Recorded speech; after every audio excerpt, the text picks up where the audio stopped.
Bidadi township ವಿಚಾರಕ್ಕೆ ಸಂಬಂಧಪಟ್ಟ ಹಾಗೆ ಕೇಂದ್ರ ಸಚಿವ ಎಚ್.ಡಿ. ಕುಮಾರಸ್ವಾಮಿ ಹಾಗೂ ಮುಖ್ಯಮಂತ್ರಿ ಡಿ.ಕೆ. ಶಿವಕುಮಾರ್ ಅವರ ನಡುವೆ ಮಾತಿನ ಚಕಮಕಿ ಹಾಗೂ ಪತ್ರದ ಫೈಟ್ ಈಗ ತಾರಕಕ್ಕೇರಿರುವಂತದ್ದು. ಅಂದ್ರೆ ಎಚ್.ಡಿ. ಕುಮಾರಸ್ವಾಮಿ ಅವರು ನೇರವಾಗಿ ಪತ್ರಿಕಾಗೋಷ್ಠಿಯಲ್ಲಿ ಮುಖ್ಯಮಂತ್ರಿ ಡಿ.ಕೆ. ಶಿವಕುಮಾರ್ ಅವರಿಗೆ ಪಂಥಾಹ್ವಾನವನ್ನು ಕೂಡ ನೀಡಿದ್ರು. ಅಂದ್ರೆ ಚರ್ಚೆಗೆ ಬನ್ನಿ, ಬಿಡದಿಯ ಟೌನ್ಶಿಪ್ ವಿಚಾರವಾಗಿ ರೈತರೊಂದಿಗೆ ಚರ್ಚೆ ಮಾಡೋಣ ಬನ್ನಿ ಅನ್ನುವಂತಹ ಸವಾಲನ್ನು ಕೂಡ ಹಾಕಿದ್ರು. ಇದಕ್ಕೆ ಪ್ರತಿಯಾಗಿ ಮುಖ್ಯಮಂತ್ರಿ ಡಿ.ಕೆ. ಶಿವಕುಮಾರ್ ಅವರು ನೀವು ಆಯೋಜನೆ ಮಾಡಿರುವಂತಹ ಅಥವಾ ನೀವು ರೂಪಿಸಿರುವಂತಹ ಬಿಡದಿಯ ಟೌನ್ಶಿಪ್ ವಿಚಾರವಾಗಿ ಚರ್ಚೆ ಮಾಡಲಿಕ್ಕೆ ನಾನು ಉತ್ಸುಕನಾಗಿದ್ದೇನೆ. ಇದೇ ಜೂನ್ 26ನೇ ತಾರೀಕಿನಂದು ವಿಧಾನಸೌಧ ನನ್ನ ಕಚೇರಿಗೆ ನೀವು ಹಾಗೂ ನಿಮ್ಮ ಪ್ರತಿನಿಧಿಗಳು ಬನ್ನಿ 5 ಜನ ಅನ್ನುವಂಥದ್ದನ್ನು ಕೂಡ ಆ ಪತ್ರದ ಮೂಲಕ ಅವರಿಗೆ ಸವಾಲನ್ನು ಕೂಡ ಹಾಕಿದ್ರು. ಇದಕ್ಕೆ ಪ್ರತಿಯಾಗಿ ಎಚ್.ಡಿ. ಕುಮಾರಸ್ವಾಮಿ ಅವರು ಅಂದ್ರೆ ಈಗಾಗಲೇ ಪೂರ್ವ ನಿಯೋಜಿತ ಕಾರ್ಯಕ್ರಮಗಳಿದ್ದಾವೆ, ಹಾಗಾಗಿ 26ನೇ ತಾರೀಕು ನಾನು ವಿಧಾನಸೌಧಕ್ಕೆ ಬರ್ಲಿಕ್ಕೆ ಆಗಲ್ಲ, 27ನೇ ತಾರೀಕಿಗೆ ಬನ್ನಿ, ಬಾಧಿತ ಒಂದು ಸ್ಥಳದಲ್ಲೇ ನಾವು ಚರ್ಚೆ ಮಾಡೋಣ, ರೈತರೊಂದಿಗೆ ಚರ್ಚೆ ಮಾಡೋಣ, ಯಾಕೆ ವಿಧಾನಸೌಧದಲ್ಲಿ ಚರ್ಚೆ ಮಾಡಬೇಕು ಅನ್ನುವಂಥದ್ದನ್ನ ಮುಖ್ಯಮಂತ್ರಿ ಬರೆದಂತಹ ಪತ್ರಕ್ಕೆ ಪ್ರತಿಯಾಗಿ ಮತ್ತೊಂದು ಪತ್ರ ಈಗ ಕೇಂದ್ರ ಸಚಿವ ಮಾಜಿ ಮುಖ್ಯಮಂತ್ರಿ ಕುಮಾರಸ್ವಾಮಿ ಅವರು ಕೂಡ ಬರೆದಿರುವಂತದ್ದು ಒಂದು ಕಡೆ. ಇನ್ನೊಂದು ಕಡೆ ರೈತರ ಆಕ್ರೋಶ ದಿನದಿಂದ ದಿನಕ್ಕೆ ಹೆಚ್ಚಾಗ್ತಾ ಇದೆ. ಬಿಡದಿಯ ಟೌನ್ಶಿಪ್ ವಿಚಾರ ಇದೆಯಲ್ಲ, ಇದು ಬರೀ ರಾಜ್ಯದಲ್ಲಿ ಮಾತ್ರ ಸದ್ದು ಮಾಡ್ತಾ ಇಲ್ಲ, ಹೈಕಮಾಂಡ್ ವರೆಗೂ ಕೂಡ ಹೋಗಿತ್ತು, ಅಂದ್ರೆ ದೆಹಲಿಯವರೆಗೂ ಕೂಡ ಹೋಗಿತ್ತು. ನಮಗೂ ಕೂಡ ಅದರ ಪ್ರತಿನಿತ್ಯನೂ ಕೂಡ ನಾವು ಗಮನಿಸ್ತಾ ಇದ್ದೀವಿ, ನೀವು ಕೂಡ ಗಮನಿಸ್ತಾ ಇದ್ದೀರಾ, ನಾವು ಕೂಡ ಗಮನಿಸ್ತಾ ಇದ್ದೀವಿ. ಅಂದ್ರೆ ಪ್ರತಿದಿನ ರೈತರು ಹೋರಾಟ, ಅಂದ್ರೆ ಬಿಡದಿಯ ಒಂದು ಟೌನ್ಶಿಪ್ ವಿಚಾರಕ್ಕೆ ಸಂಬಂಧಪಟ್ಟ ಹಾಗೆ ರೈತರು ನಾವು ಜಮೀನನ್ನ ಕೊಡ್ತೀವಿ ಅನ್ನುವಂತ ಒಂದಷ್ಟು ಚರ್ಚೆಗಳಾದ್ರೆ ಈ ರಾಜಕೀಯ ಪಕ್ಷಗಳ ಒಂದು ಬೇಳೆಯನ್ನ ಬೇಯಿಸ್ಕೊಳ್ತಾ ಇದಾರ ಅನ್ನುವಂತ ಚರ್ಚೆನೂ ಕೂಡ ರೈತರು ಸದ್ಯ ಈಗ ಮಾಡ್ತಾ ಇದಾರೆ ಅಂತಾನೆ ಹೇಳ್ಬೋದು. ಅಂತಿಮವಾಗಿ ಈ ಒಂದು ಬಿಡದಿಯ ಟೌನ್ಶಿಪ್ ವಿಚಾರಕ್ಕೆ ಸಂಬಂಧಪಟ್ಟ ಹಾಗೆ ಮಾಜಿ ಮುಖ್ಯಮಂತ್ರಿ ಹಾಲಿ ಮುಖ್ಯಮಂತ್ರಿಯ ನಡುವೆ ಒಂದು ರೀತಿಯಾದಂತಹ ಒಂದು ಪತ್ರದ ಜಟಾಪಟಿ ಎದುರಾಗಿದೆ ಅಂತಾನೆ ಹೇಳ್ಬೋದು.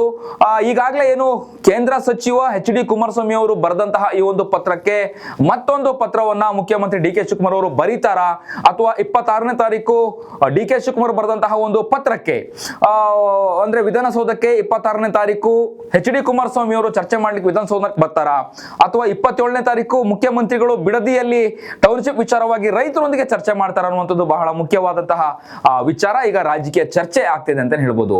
ಈ ಹಿಂದೆನೂ ಕೂಡ ನಾವು ಗಮನಿಸ್ತಾ ಹೋಗೋದಾದ್ರೆ ಕೇಂದ್ರ ಸಚಿವ ಮಾಜಿ ಮುಖ್ಯಮಂತ್ರಿ ಎಚ್.ಡಿ. ಕುಮಾರಸ್ವಾಮಿ ಹಾಗೂ ಮುಖ್ಯಮಂತ್ರಿ ಡಿ.ಕೆ. ಶಿವಕುಮಾರ್ ನಡುವೆನೂ ಕೂಡ ಈ ರೀತಿಯಾದಂತಹ ಒಂದು ಚರ್ಚೆಗಳಾಗಿತ್ತು, ದೊಡ್ಡ ಮಟ್ಟದ ಒಂದು ಚರ್ಚೆಗೆ ಕೂಡ ಕಾರಣ ಆಗಿತ್ತು. ಅಂದ್ರೆ ಮುಖ್ಯಮಂತ್ರಿ ಡಿ.ಕೆ. ಶಿವಕುಮಾರ್ ಅವರ ತಾಯಿಯ ವಿಚಾರವಾಗಿ ಒಂದಷ್ಟು ಮಾತನಾಡಿದಂತಹ ಎಚ್.ಡಿ. ಕುಮಾರಸ್ವಾಮಿ ಅವರು ಒಂದು ಸಭೆಯನ್ನು ಕೂಡ ಮಾಡಿದ್ರು ಕಳೆದ ಒಂದು 20 ವರ್ಷಗಳ ಹಿಂದೆ.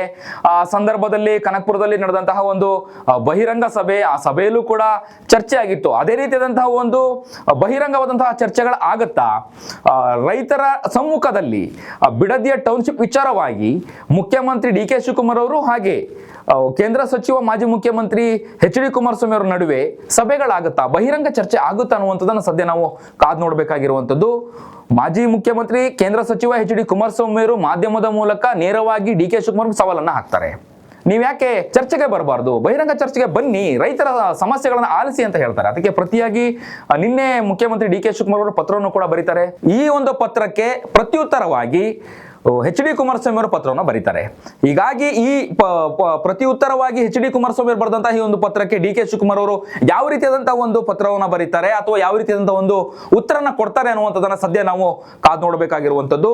ಒಟ್ಟಾರೆಯಾಗಿ ಬಿಡದಿಯ ಟೌನ್ಶಿಪ್ ವಿಚಾರಕ್ಕೆ ಸಂಬಂಧಪಟ್ಟ ಹಾಗೆ ರೈತರ ಆಕ್ರೋಶ ದಿನದಿಂದ ದಿನಕ್ಕೆ ಹೆಚ್ಚಾಗ್ತಾ ಇದೆ ಅಂತಾನೆ ಹೇಳ್ಬೋದು. ಅಂದ್ರೆ ಬಿಡದಿಯ ಟೌನ್ಶಿಪ್ ವಿಚಾರವಾಗಿ ವಿರೋಧಿಸಿ ಬೈನಮಂಗಲ್ ಅನ್ನುವಂತಹ ಗ್ರಾಮದಲ್ಲಿ ಒಂದು ಸರ್ಕಲ್ ನಲ್ಲಿ ಪ್ರತಿನಿತ್ಯ ಈಗಾಗಲೇ 480 ದಿನ ಕಳೆದಿರುವಂಥದ್ದು, ಅಂದ್ರೆ ಅಹೋರಾತ್ರಿ ಪ್ರತಿಭಟನೆ ಆಗಿರುವಂಥದ್ದು, ಅಲ್ಲಿಯ ರೈತರ ಆಕ್ರೋಶ, ಕಿಚ್ಚು, ರಸ್ತೆ ತಡೆದು ರಸ್ತೆಯಲ್ಲಿ ಅನ್ನ ಸಾಂಬಾರನ್ನ ಇಟ್ಟು ನಡೀತಿರುವಂತಹ ಹೋರಾಟಕ್ಕೆ ಯಾವ ರೀತಿಯಾದಂತಹ ಒಂದು ಉತ್ತರ ಸಿಗುತ್ತೆ ಅನ್ನುವಂಥದ್ದನ್ನ ಸದ್ಯ ನಾವು ಕಾದು ನೋಡಬೇಕಾಗಿರುವಂಥದ್ದು. ಮಾಜಿ ಮುಖ್ಯಮಂತ್ರಿ ಹಾಲಿ ಮುಖ್ಯಮಂತ್ರಿಗಳ ನಡುವೆ ಬಹಿರಂಗ ಸಭೆ ಆಗತ್ತಾ, ಬಿಡದಿಯಲ್ಲಿ ಆಗತ್ತಾ ಅಥವಾ ವಿಧಾನಸೌಧದಲ್ಲಿ ಆಗುತ್ತಾ ಅನ್ನುವಂಥದ್ದನ್ನ ನಾವು ಎದುರು ನೋಡ್ತಾ ಇರುವಂಥದ್ದು. ಹೆಚ್ಚಿನ ವಿಡಿಯೋಗಳಿಗೆ ಪ್ರತಿಧ್ವನಿ ಯೂಟ್ಯೂಬ್ ಚಾನೆಲ್ ಸಬ್ಸ್ಕ್ರೈಬ್ ಮಾಡಿ, ಬೆಲ್ ಐಕಾನ್ ಕ್ಲಿಕ್ ಮಾಡಿ.